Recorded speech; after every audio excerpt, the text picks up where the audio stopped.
Bethany, congratulations on your wedding. Thank you. I never thought you would end up marrying my brother. Honestly, I couldn't have imagined it at all. Oh, really? I didn't think it was that surprising, though. Is that so? But it's truly shocking for me. You're going to be my sister now. It feels so strange, almost surreal. From now on, let's get along well, not just as friends, but also as family. Oh, about that. What do you mean? You see, I've never really thought of you as a friend. What? What are you talking about? What does that even mean? Huh? What do you mean, what does that mean? I mean, what are you trying to say? I'm saying I've never once considered you, an ugly girl like you, as my friend. What? You can't be serious.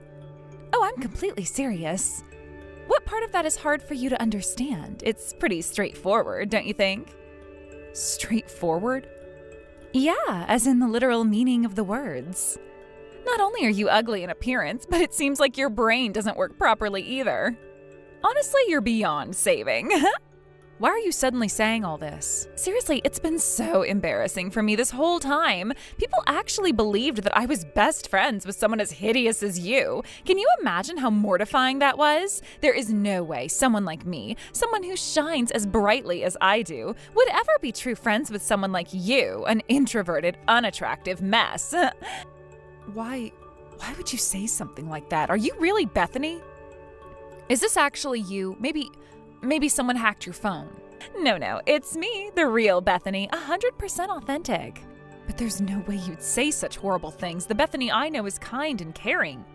You always protected me when I was being bullied. Oh, please, that was all an act. An act? What do you mean? Wow, you're even dumber than I thought. Do I really need to explain everything to you from A to Z? I'm sorry. Oh, whatever. I already know how slow you are, so I'll spell it out for you in simple terms. Listen carefully. From the very beginning, my goal was always Jacob. What? My brother? That's right. The moment I laid eyes on him, I knew. I just knew he had an incredibly bright future ahead of him. And I decided right then and there that I needed to stake my claim. That's why I pretended to be friends with you.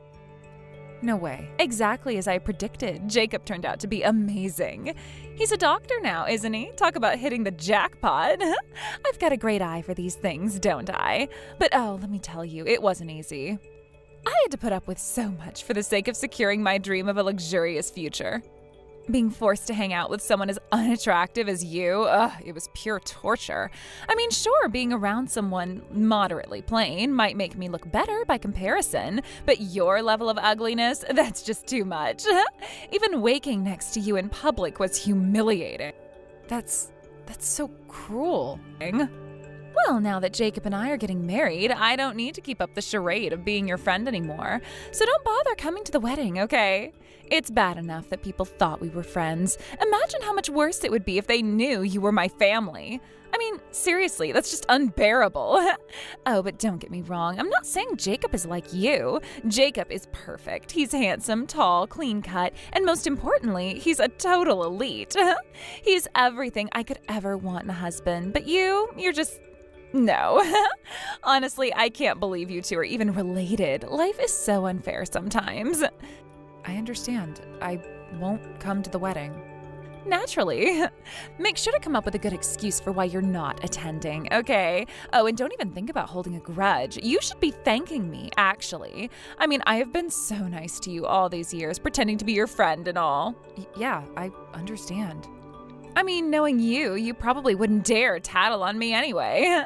So that's that. Just make sure I never have to see your ugly face again, okay? All right.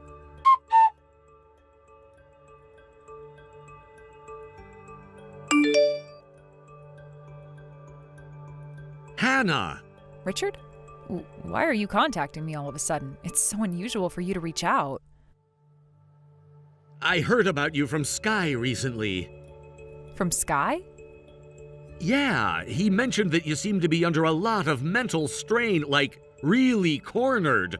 Is something going on? No, there's nothing wrong at all. Really? Yes, really. I'm truly fine. I'm sorry for causing you any concern. Well, it's not really me who's worried. It's Sky. You know how he's always been the meddlesome type. Sky... He told me something interesting. He said that even if there are things you can't talk about with your family or friends, maybe you'd feel more comfortable talking to me. After all, you and I, well, let's be honest, we're not exactly super close, right? But that's precisely why he thought I might be a good listener for you. Richard, Look, I can promise you this. I'm a vault. If you tell me not to say a word, I won't spill it, even under torture. when you say that, it doesn't even sound like a joke. That's because it's not a joke. And besides, you know I'm good at dealing with messy situations, right? Of course, go ahead. Thank you. In that case, would you mind listening for a little while? I can't handle it all on my own anymore. Maybe I can actually help.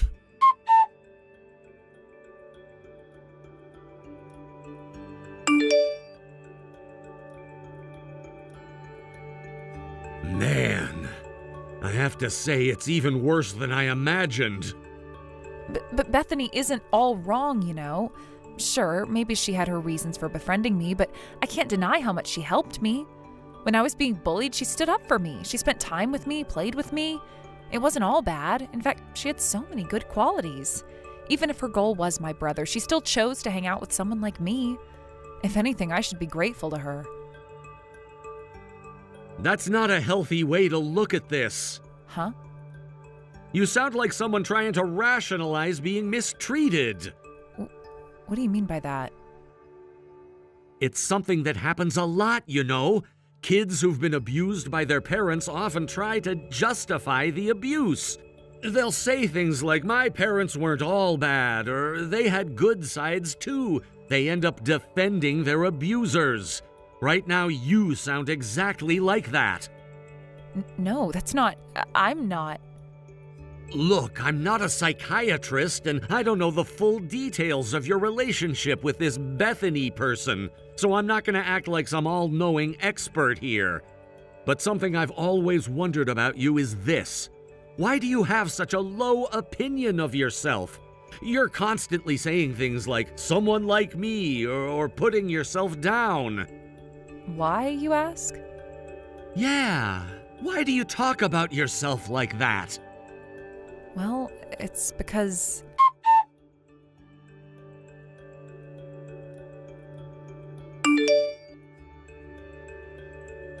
Hannah, What?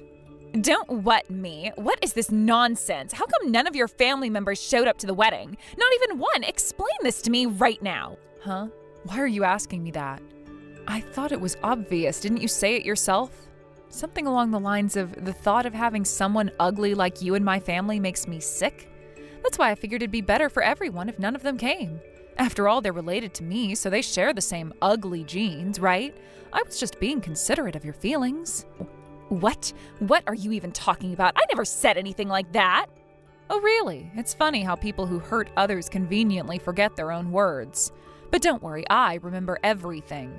In fact, if you don't believe me, why don't you go back and check your messages? The proof is all there. It's saved in the chat history, plain as day.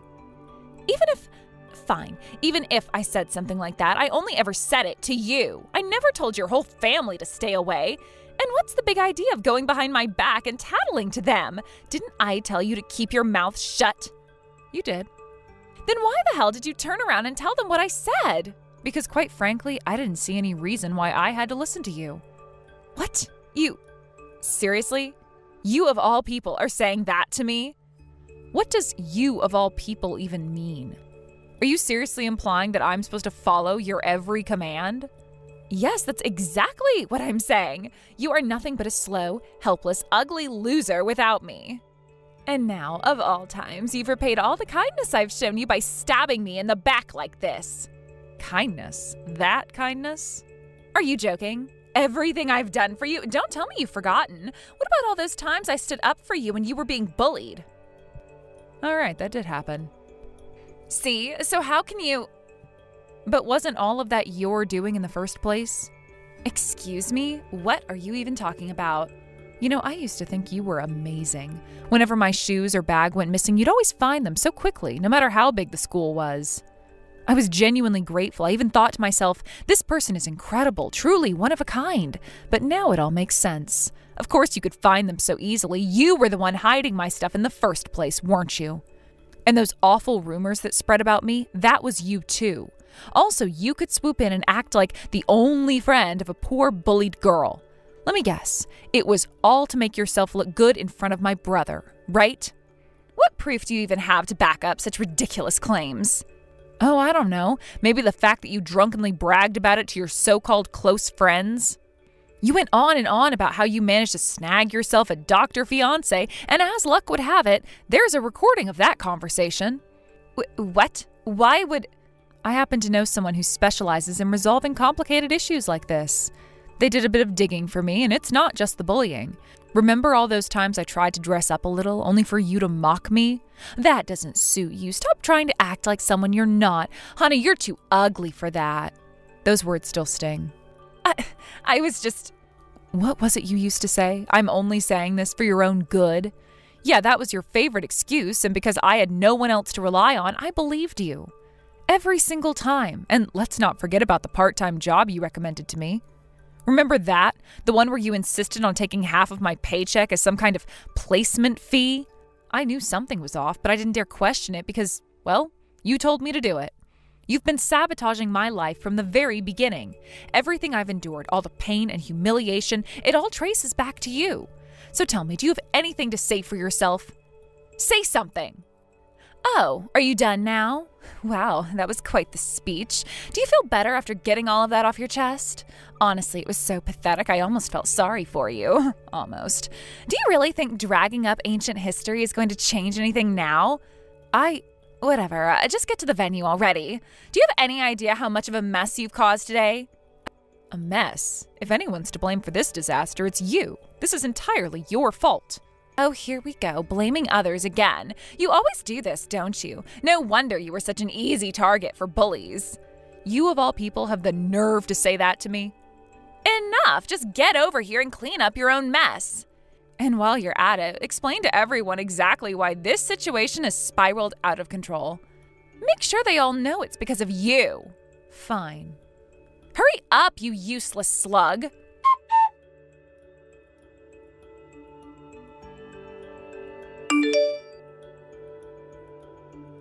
You! What's wrong? What do you mean, what's wrong? What have you done to me? Huh? I just did what you told me to do. What do you mean by what I told you? Then why did you do something like that? No, because you told me to explain to everyone whose fault it was that this situation ended up like this. So that's exactly what I did. Everything that has happened is because of you. So I told everyone that. Are you kidding me? Who told you to do something like that? I told you to explain that my relatives couldn't come because of the extra things you did. No, you didn't. You told me to explain whose fault it was that this was all happening.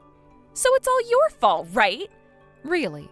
Then why did the venue get so chaotic? If you weren't at fault, things wouldn't have escalated like that. Well, that's because you said things that weren't true. I only said what's true.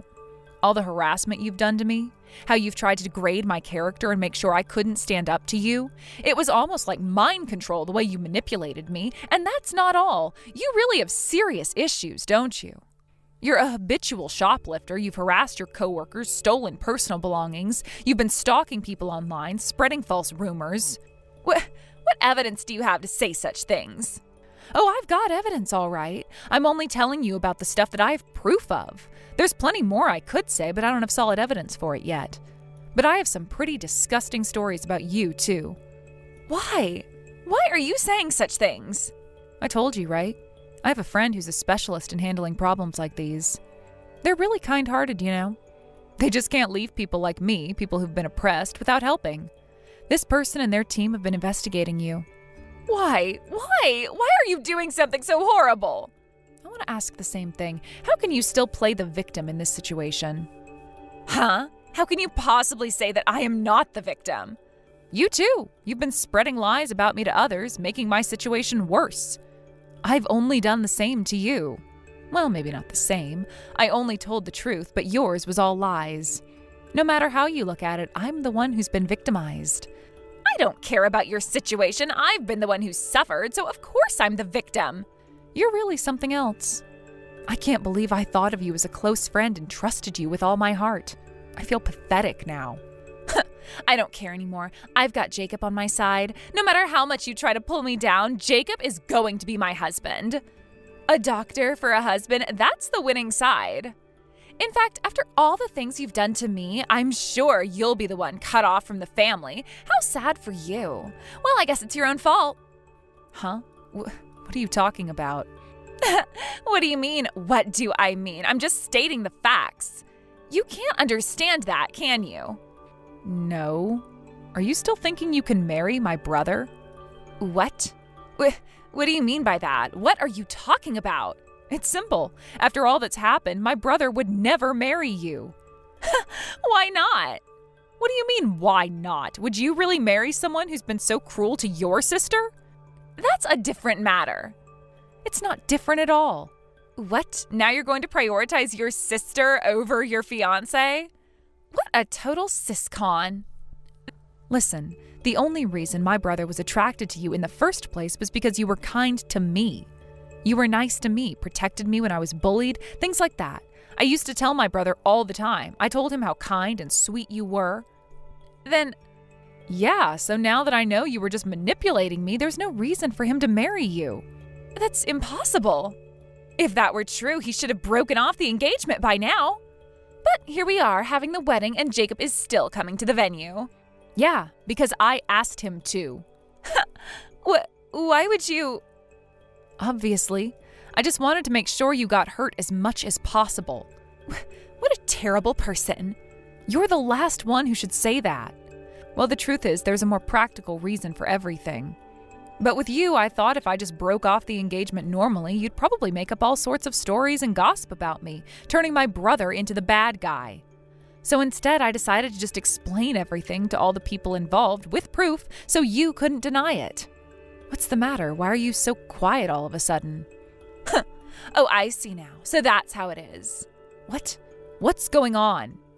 Oh, I almost ended up marrying a creepy siscon. That was close. I'm glad I realized just in time. I was about to become the sister-in-law to a total loser. Barely made it out. Ah, I see. It's just bravado, huh? I'm not being brave. You should know that the only reason you're acting all high and mighty right now is because you think you're safe. What do you mean? Do you think you can just get away with this? I'll sue you, you know. Oh, feel free to try. Huh? What's with that attitude? You're the one who's pretending to be tough. I told you, right? I know a professional who deals with problems like these. Even if you try to sue me, I've made sure not to lose. And even if you do, I've got a great lawyer who's ready to help me, so I'll be fine. You've got to be kidding me. How can you say something so ridiculous? Well, if you want to sue, go ahead. Even if you lose, it's not a big deal. It's a civil case anyway, unlike criminal cases. What do you mean? A civil case? What's that supposed to mean? Shoplifting and theft are criminal offenses, you know. And all those horrible things you've done in the past. Right now, I don't have enough evidence, but Richard and his team are still investigating it. Even without hard evidence, if we can find victims who will testify, that will be enough. Wait, if you do that, I understand. I get it now. We can talk. I said I'd sue you, but I take that back. So you'll drop the lawsuit too, right? That's fine, right? Of course not. Why not? I've already made my concession. But you're really something, aren't you? It's too late for any more negotiations. We've been talking for a long time now, and it's not even really worth discussing at this point. Yeah, I get it now. Should I apologize then? Sorry, I was wrong. Is that enough? Hey, at least answer me. Oh, sorry, I was just on the phone. Huh? What do you mean on the phone during something important? Well, it's obvious, isn't it? What? The police. The police? Why would you involve the police? Because clearly you've crossed the line. And the truth is, I'm done playing around with you. I've been trying to be nice and handle things peacefully, but you've made it impossible. You don't listen to reason, so this is the only option left. No, you can't do that. I swear I'll do anything. Please don't get the police involved. Just please. It's a little late for that, don't you think? You've been causing me and my family too much trouble. And not just recently, but for a long time. You're lucky it took this long for me to actually take action. Do you really think I'd just let you walk away from everything you've done? But I didn't mean to cause this much damage. I never wanted to hurt anyone. I don't know. It just spiraled out of control. I didn't want any of this. Oh, now you want to act innocent? Stop pretending like you didn't know exactly what you were doing. You've been manipulating everyone around you for years. And now you want to act like you've been wronged? I'm not buying it. I know I made mistakes, okay, but please, you have to believe me. I didn't want things to end up like this. I'm sorry. I really am. Sorry? Is that what you're offering now? After everything you've done? Sorry isn't enough, and you know it. You've ruined too many lives. And now you think a simple apology is going to fix everything? I was just trying to protect myself. I didn't know what else to do. You don't understand. What do you mean you didn't know what else to do? You think you can just hurt people to protect yourself? That's the most selfish thing I've ever heard. And you know what? I am done listening to these excuses. If you want to keep making mistakes, that's on you. But I'm not going to sit here and let you keep dragging everyone else down. But I don't know who else to turn to. I don't know how to fix things. I thought maybe I could make it all go away if I did this one thing, but it just kept getting worse. And now look at what you've done. Look at everything that's happened because of your actions. You've hurt people who cared about you, and for what? To try to cover up your own mistakes? No, I didn't want to cover anything up. I wanted to make things right. I thought if I could get everything to work out, then I could just move on and fix it. But I never meant for it to go this far. You have to believe me. I don't know if I can believe you anymore. You've lied to me so many times, and I've lost count of all the things you've hidden from me. You're only telling me what you think I want to hear, but it's too late. The damage is done. There's nothing you can say that will change that. Please, just hear me out. I can't let it end like this. I'll do anything. Please, just give me a chance to make things right. A chance? You've had plenty of chances, but you've thrown them all away. Every time you've had an opportunity to do the right thing, you've chosen the wrong path. I'm done trusting you, and I'm done trying to protect you. You don't get it. I've been trying so hard. But it's like everything I do just makes it worse. I'm not strong enough to fix everything. I can't undo what's been done, but I don't want to be alone in this. I need help. You don't need help from me. You need to face the consequences of what you've done. Maybe then you'll start to understand what it really means to take responsibility for your actions. But that's something you've never done, and it's about time to start. I can't do this. I can't live with this guilt anymore. It's eating me alive. You don't know what it's like to carry all of this alone. I thought I could handle it, but I can't. I need you. Please, don't leave me like this. I'm not going anywhere. I'm not the one who needs to face consequences, remember? I'm just here to make sure you understand that you can't keep going like this. You need to own up to what you've done, and you need to stop trying to shift the blame on everyone else. But I can't. I'm not strong enough. I don't know how to make it right. I'm sorry. I'm sorry for everything. And you think saying sorry will fix it? You think that's going to make all the pain and destruction go away? No. Sorry doesn't work like that. You can't just say it and think everything will be fine. Then what do you want from me? What am I supposed to do? You need to make things right. You need to own up to what you've done, face the consequences, and make amends. And that means not trying to weasel your way out of this anymore. It means accepting responsibility for the damages you've caused. I've already done so much wrong. What if it's too late for me? What if I've ruined everything beyond repair? It's never too late to start making things right, but you have to want to change. You can't just sit around feeling sorry for yourself. You've got to put in the effort to fix what you've broken. I don't know if I can. I don't know if I can fix it. You won't know unless you try. But I'm not going to be the one to fix it for you. That's something you have to do on your own. So what happens now? Are you just going to turn your back on me? No, I'm not going to turn my back on you, but I can't keep enabling you either. I've been trying to help you, but I can't do it all for you. You have to take responsibility for yourself. I'm scared. What if I can't fix it? What if it's too late for me? You'll never know if you don't try. But if you keep giving up, then yeah, it'll be too late. But if you start taking steps to make things right, there's always hope. And if I fail? Well, then you try again. You keep trying until you get it right. But the first step is admitting that you've messed up. And that's something you've been avoiding for far too long. I think I can do that. I can try.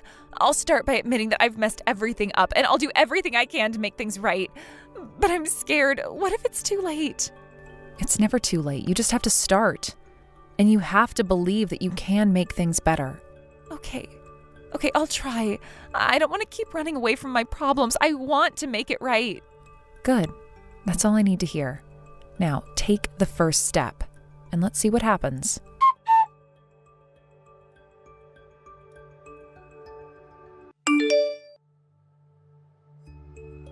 Please, Hannah, help me. Why are you asking me for help? Because of that wedding, I lost my job. I've been disowned by my family, and my friends have all distanced themselves. You're the only person I can turn to, so please, I am begging you. Even so, asking me for help is completely misplaced, don't you think? What do you mean? It's because of you doing something unnecessary that all of this happened, right? At least take responsibility for it. So you haven't reflected on anything, huh? I have reflected. That's why I'm here, humbling myself and asking for your help. You think humbling yourself is a form of reflection, huh? How much do you look down on me to come up with such a thought? Huh? What do you mean by that? Nothing, never mind. You'll probably never understand it, so... Well, you know. There's a live-in job with meals included, and it pays over $30 an hour. Want me to introduce you to it? Really? Yeah, as long as you're serious about working. I'll work. But you'd need some special equipment, and to get started, you'd need about $10,000. $10,000? I don't have that kind of money. Then I guess it won't work. How about a part-time job at a convenience store instead? I can't. I don't even have a place to stay. My phone will probably get cut off soon, and then I won't be able to. Should I negotiate to have it kept on for you? You can do that? Yeah. It'll be deducted from your paycheck, though. Yes, that works. I'll take it. All right, I understand. Okay, for now I'll save up enough for the essentials and then start from scratch. I hope that happens for you.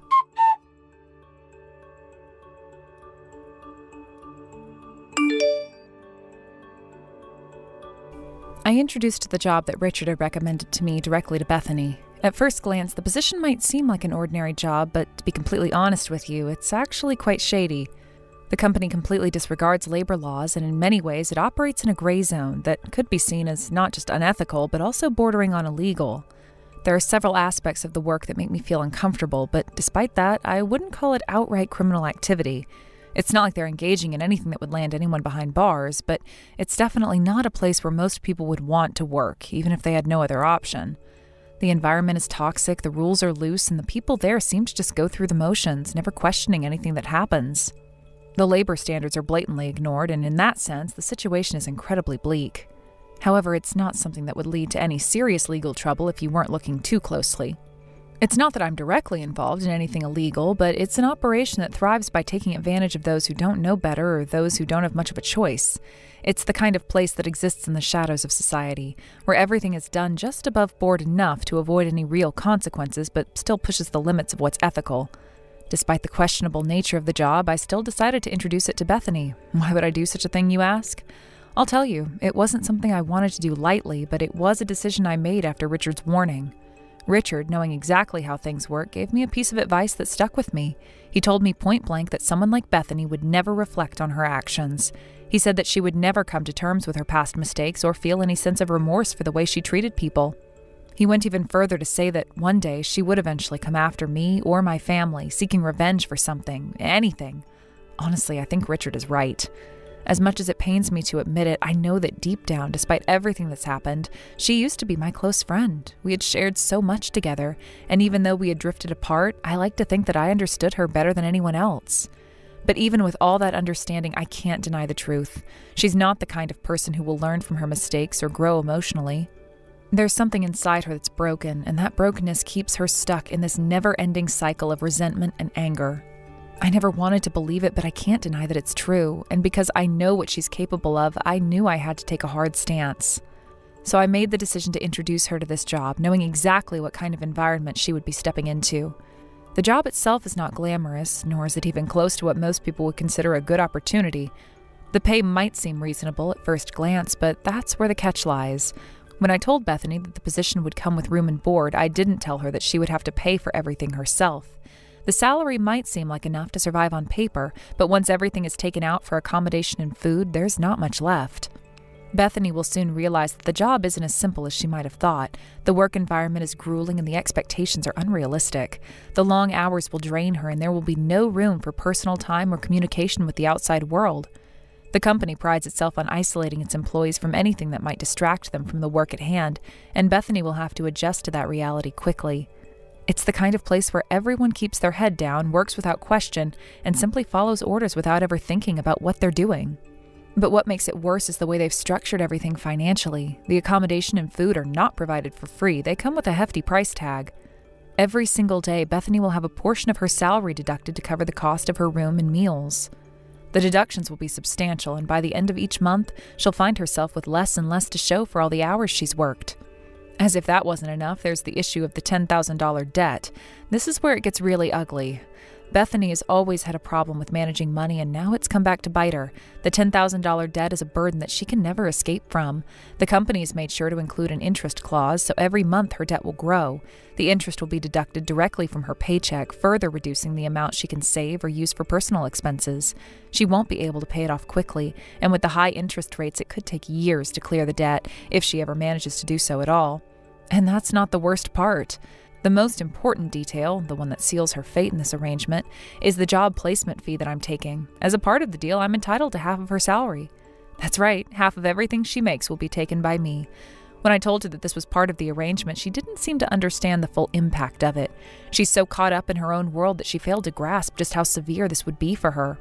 It's not a matter of just a few $100s here and there. It's half of her paycheck, month after month, with no way of getting out of it.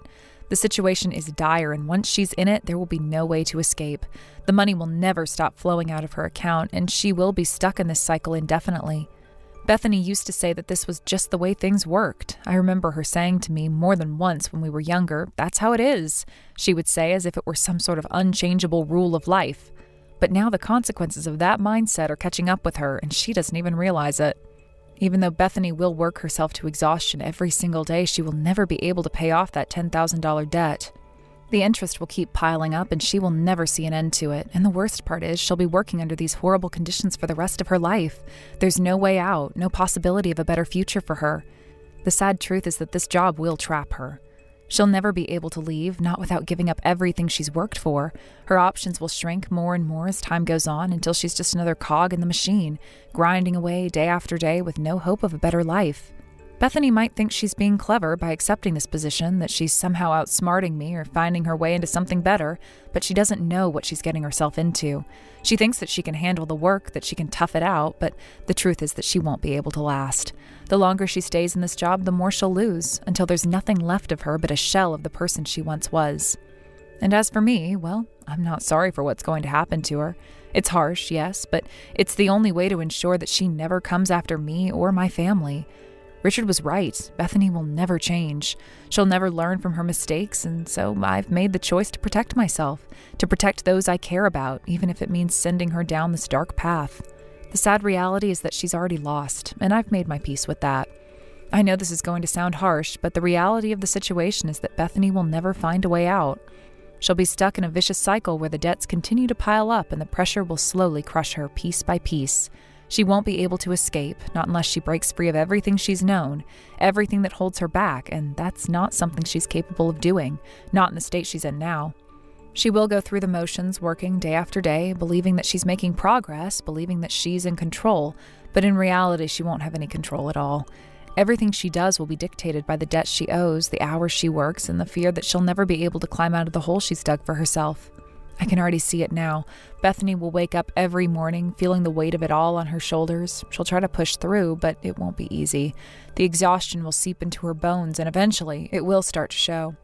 She'll be worn out, frustrated, and unable to make sense of why things are going the way they are. The deeper she sinks into the situation, the harder it will be for her to even recognize the way out, let alone take the first step toward it. And then once the debt continues to grow, she'll start to lose hope. That's when the cracks will start to show. She might act like it's not affecting her, like everything is fine, but deep down she'll know. She'll know that she's trapped in a situation she can't get out of. She'll wonder what happened, where everything went wrong, but by then it'll be too late to do anything about it. There will be nights when she'll lie awake, staring at the ceiling, her mind racing with thoughts of escape. She'll think about running away, starting over somewhere else, but she won't be able to leave the job behind. The debt won't let her go. No matter how far she runs, it will always be there, following her like a shadow, reminding her that she'll never be free.